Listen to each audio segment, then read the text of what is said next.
imagine life without WhatsApp? Well, I can't.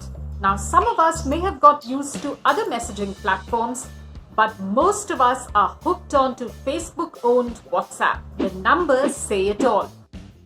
In Q3 2020, WhatsApp was downloaded around 140 million times, making it the fourth most downloaded app globally. 17 million downloads in November came from its biggest market, India. But the new social media rules might prove to be the death knell for WhatsApp. So what are these rules and how will WhatsApp be affected? The new rules are stern and call for compliance and accountability.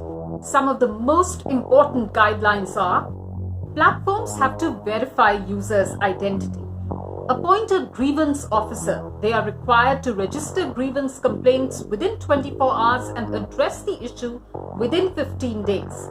Complaints against the dignity of users. This means social media platforms will be required to remove objectionable content within a span of 24 hours. Platforms will need a chief compliance officer and a nodal contact person too. But the rule which might put WhatsApp in a tight spot is that social media platforms and messaging apps need to be able to track down the first originator. And this is what Ravi Shankar Prasad had to say.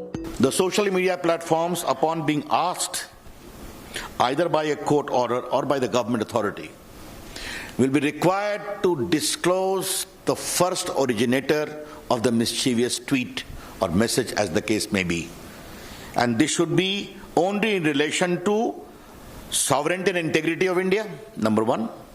Number two, security of the state, public order, relations with foreign states, or rape, sexually explicit material, etc., etc. The request for this information will be mandated by a court order or an executive order by the government. It will apply to instances where the penalty exceeds 5 years. And this is where the problem lies for WhatsApp. Tracking the origin of messages may require these messaging apps to actually break down their end-to-end encryption. It would involve greater surveillance of user data. So what does end-to-end encryption mean?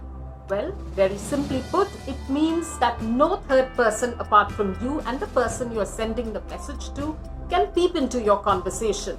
If WhatsApp does not adhere to these new IT rules, it will be answerable to the government of India. Experts believe it can even lead to an end of their operations in India if they fail to adhere to the guideline. In the past too, WhatsApp has turned down such requests, citing end-to-end encryption. For WhatsApp, breaking end-to-end encryption would mean violating its own policies. So should WhatsApp loyalists like you and me fret? Experts believe messaging apps can fingerprint text messages to find the originator of content. This would mean they need not read the content of these messages and need not break encryption. But this could require more research and resources, adding to the costs. And for creators like us, it's a different dilemma. They will need to deal with questions such as freedom of expression and what constitutes a threat to the nation. As WhatsApp users, we can only wait and watch.